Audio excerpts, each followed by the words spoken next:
Here we go. So this is in Truth Out. Top 1% in U.S. now have more wealth than entire middle class combined. New data from the Federal Reserve shows that the top 1% of wealthy individuals in the U.S. now have more wealth than the entire middle class combined. As of this summer, the middle 60% of American earners, which economists typically categorize as the middle class, now own only 26.6% of the national wealth, Bloomberg reported. Meanwhile, the top 1% control 27% of the nation's collective wealth. This is the first time the richest Americans have had more wealth than the middle class since the Fed began recording such data in 1989. The past decades have seen growing accumulation of wealth for the richest Americans, coupled with steadily declining wealth for the middle class. In 1989, the top 1% controlled 17.2% of the nation's wealth, whereas the middle 60% controlled 36.4%. So look at that change in just the last 30-ish years. This is not really surprising to people who have paid close attention to this stuff or followed politics in this country during the neoliberal era. This is the tendency that you see from, neoliberal economic policy, and the kind of, revolving door corruption that we allow, the kind of fraud that we allow Wall Street and big banks to commit, and all this kind of stuff. It all just kind of accumulates to this recipe for a massive wealth gap where those who already enjoy the status quo get to further enjoy the status quo. But this kind of lays the groundwork for the big story lately, which is that worker revolt situation. In August, we had 3% of workers quit their job. That's like unprecedented. That's absolutely massive. It's huge. And I think there's a lot of factors there, but I think that among them is people through this COVID situation have kind of rethought what they want to do with their life. And, you don't necessarily want to slave away in the service industry or the retail industry or whatever for minimum wage. And people, I think, have just kind of had this realization that life is short. I think a lot of people lost loved ones to COVID, or were scared they were going to die or lose a loved one to COVID. And I think that makes people rethink their priorities. And I'm glad to see workers standing up and saying we deserve better. That's needed to happen for a very long time. And if that's some silver lining coming out of this disastrous pandemic, then at least there's that silver lining, right? And I think the other element here is that because there is genuinely a tight labor market right now, that leaves some people in their work environment like overworked. You're having to work more hours or do more work during your hours, and that leads to less satisfaction at the workplace as well, which contributes to workers being more willing to push back, right? There's also less of a fear in a tight labor market that someone is just going to come in and easily take your job, that you're so easily replaceable, right? So there's a lot of different factors that I think kind of are contributing to this, but I think it's overwhelmingly positive. We've covered a lot of strike stuff here. We're going to show another clip from More Perfect Union. I really can't recommend them highly enough. They cover all sorts of labor organizing issues, strikes, protests, etc. And they've had coverage from all over the country. You guys, we could, like, just to name a few random ones, there was the window washer strike in Minneapolis that we covered. Healthcare nurses struck in Massachusetts. There's currently healthcare workers striking in Buffalo. Coal workers striking, right? We're going to talk about the Kellogg strike here later today, and the John Deere strike later today, and just all sorts of. It's really great to see. Also, Kaiser, I believe it's Kaiser, the medical group, they're looking at potentially having a major strike as well in California, Oregon, and Hawaii. It's all over, you guys. It's great to see. It's really great to see. So to kind of dive into this, as I floated there, we're going to watch this More Perfect Union video that details some strikers. Give me just a second to find it. I apologize.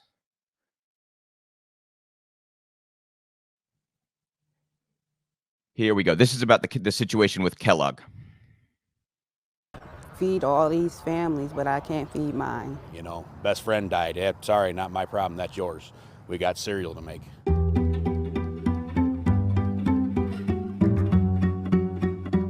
We work 7 days a week. We are literally scheduled 7 days a week. For any time that someone would feel sick or whatever, they want you to use your vacation days as opposed to having sick days. And again, in working excess of 120 days in a row. $400 million in profit on cereal alone is not something you can walk in and tell us we're gonna give you less for.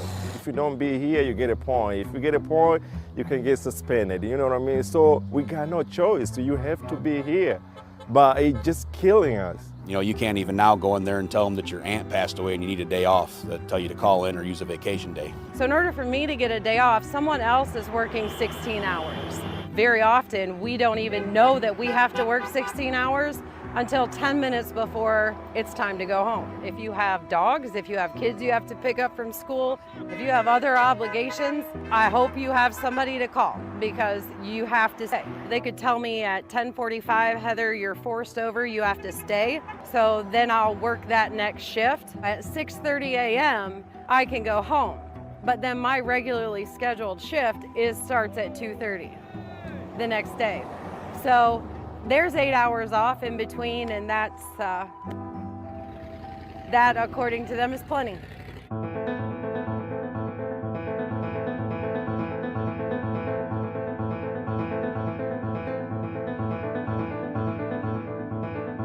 They want to take our cost of living away. They want to take our vacations. They want to take our holiday pay away. They want to take away any kind of ability for new people to come in to have what we have. We're done, just giving up concession by concession. We're done being bullied by a company that makes millions and millions and, gives out billions of dollars in dividends.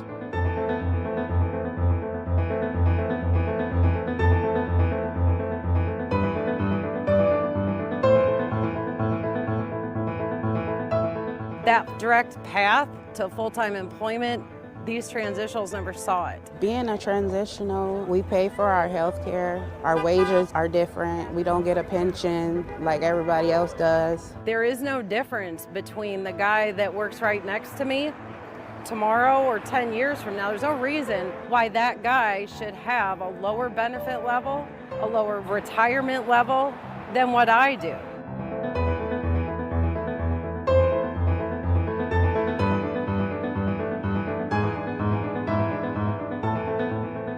That's why we are striking, because we want the better pay, pension for everybody. It's not for only one group. I have this job because people like my dad that worked here before me for 34 years didn't give up stuff coming in.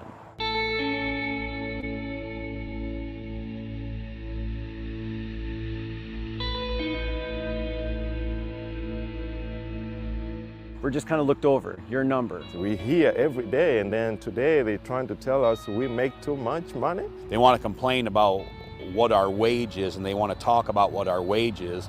Well, if you didn't make me work every single Saturday and Sunday, if you didn't make me work every single holiday, my annual income wouldn't be at these levels that you don't want to go spread around like it's a bad thing. The contract, it doesn't lend itself to future generations of sustainability here. I'm second generation, my father worked here, I'm not the only one. It's kind of a way of life, and we don't want to rob that from the next generation. We've been asked about how long we're willing to fight, and at the end of the day, it's going to be one day longer than they are. So one of the things that's always kind of just astounding to me with these situations, and perhaps it shouldn't be, but like it's in many ways to be expected.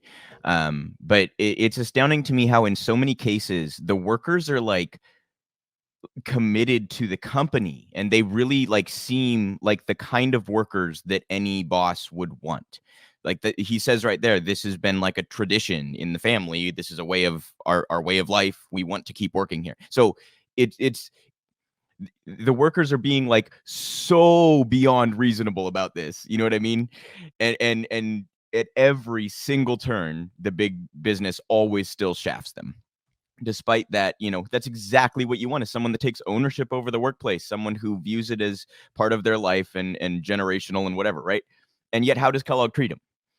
It's insane. It just defies even logic. They will be rapacious to the point of even shooting themselves in the foot in a longer term sense, right? It's all about next quarter's profits when you talk about American corporations. And that's what Kellogg rather has displayed here. So do not cross the picket line. Cross Kellogg off of your grocery list, and support these workers as they fight for some dignity in their workplace and better compensation and the ability to actually live a dignified life, have the time to do so outside of the workplace, have some decision making over their own schedules, etc. Right? I have another tweet here to show you guys from More Perfect Union, actually, and it's a statement from somebody who was at a one of Colorado, or I'm sorry, one of Starbucks propaganda meetings that was anti-union, right? So More Perfect Union here tweeting out, a Starbucks union busting meeting made this worker decide to join the union. I may not have been a pro-union member back then, but corporates false anti-union propaganda is really making me hope we succeed with the union. Today was the last straw. I'm going to read you guys this whole statement. Buffalo partner who just left an anti-union meeting. I'm typing this in my car after leaving an anti-union meeting. This time they had us meet in smaller groups throughout the day. My perspective on this whole issue is, as I'm fairly recent to Starbucks, is that I did not think a union was necessary because of the obvious benefits. I think my perspective changed for the better because, oh my God, that 1 hour in this conference room was nothing but anti-union propaganda, and they're not even trying to hide it. Wallahi, the bias is very clear. All right, so you're corporate and you don't want a union, understandable, but that's not what they were saying in the meetings. They literally just pointed out every single con of unions, mostly utter fucking BS. And I knew the moment when they pulled a data sheet from 6 years ago from the Nations United Union, where union members had to supposedly pay $600 a year after taxes. Basically, their idea was that, are you really going to sell your soul to a union and lose your rights as a human being? Like what? And then the response that they have here is how they kind of responded to all of this. I was speaking to another partner from our store who was a committee member about the entire thing. It makes me sick. I may not have been a pro-union member back then, but corporate's false anti-union propaganda is really making me hope we succeed with the union. Today was the last straw. That is incredibly encouraging, you guys. That is so incredibly encouraging. It means that there eventually is a line where the attempts to avoid a union will actually backfire. And that is incredibly encouraging and great to see. And I hope that that will continue and become a trend. Because as we've talked about with like the Amazon situation, not just in Bessemer, but across the country, the lengths that these corporations will go to squash a union is absolutely ridiculous. I mean, it's mind-boggling. It's insane.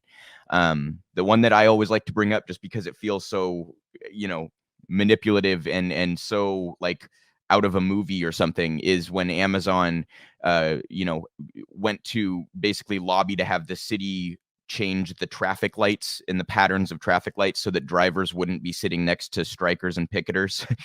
Like, the lengths they will go to is absolutely, utterly insane. And it's good to see it backfiring. And I hope that Starbucks unionizes, just like I hope Amazon unionizes. Support a local union in your area. Support labor organizers in your area. Go follow More Perfect Union. This is an incredibly just cause, and it's great to see some revolt, in a sense, from workers across the country in all sorts of different fields. It's just seriously like heartwarming to see. I'm usually covering such negative stories up here, and this is a very important story that is very positive. I also think this is building energy towards like a true general strike, or something close enough to a general strike that it may have an effect. I'm not necessarily suggesting that we're there right now. I know that the conditions need to be right, but I think this kind of trajectory may land us in a more useful position to really fight for those workers, and to change our society for the better, to have the leverage to put our foot down on certain key issues, right? So heartwarming stuff there. Also wanted to show you guys, I'm sure you've kind of been following the John Deere situation where there's a lot of workers striking. John Deere tried to replace some of their unionized workers, and let's just say it did not go very well. This is Ken Klippenstein, who's a fantastic follow on Twitter. He says, John Deere is trying to break a strike by having salaried office workers operate heavy machinery. Let's see how that's going. First one is here is from Jonah Furman, who is also a great reporter on these issues. Go follow Jonah. On the first full day of John Deere using non-union workers to attempt to replace UAW members on the factory floor, didn't even make it till 8 a.m. without a 911 call. And I love how they get the picture with the UAW sign at the bottom there. Isn't that fantastic? Jonah here again. Day one, a non-union salaried worker just crashed a tractor inside the plant. Whoops. Day one, 2 incidents when they tried to replace their union workers. So again, the company here trying to take the easy way out and paying the price. And, you got to kind of laugh and love to see it, right? I do obviously hope that whoever hurt themselves is okay, but it's in terms of John Deere's conduct here, it's relatively hilarious. And yeah, again, Ken Klippenstein, really great follow on Twitter. He's always pointing out these kinds of hypocrisies and in that kind of quick and snappy way. But this is just really genuinely heartwarming. And I also want to point out the IATSE pending strike. I don't recall if it actually got to a strike, but they struck a deal. So that's basically like the cast and crew members in Hollywood ended up striking a deal that appears to have gotten some of the things that they were asking for. So we do also have like documented successful labor organizing. It's not just the successful union squashing of Amazon and all of these negative stories. We do have plenty of examples throughout history of this stuff working, and it's great to see it occurring across the country. And I also want to point out, you guys, the more unanimous that it is, in other words, the more companies and the more industries that end up in these battles, the more leverage each of them individually have. It's a little bit like how a union actually helps its entire area, the industry as a whole, get better wages. If you think about it this way, say you have a grocery store that's unionized and a grocery store that's not in the same town, okay? The unionized store is going to end up treating its workers better, more than likely. And if the other stores in the area that might not be unionized don't match that treatment and that compensation package, whatever it might be, benefits, time off, pay, whatever, workplace environment, if they don't match, or at least somewhat match that, then they're going to bleed workers, and people are going to go to the store that treats them better. So unions actually uplift everybody in the area. It kind of has this ripple effect, right? And in the same way, if you have all of these strikes happening and protests and labor organizing and all of this kind of stuff, it all builds on itself, right? It all kind of like it creates leverage for the movement as a whole. And it's just really, really great to see that. I hope that we continue to see movement going in that direction. But we're going to take a look now.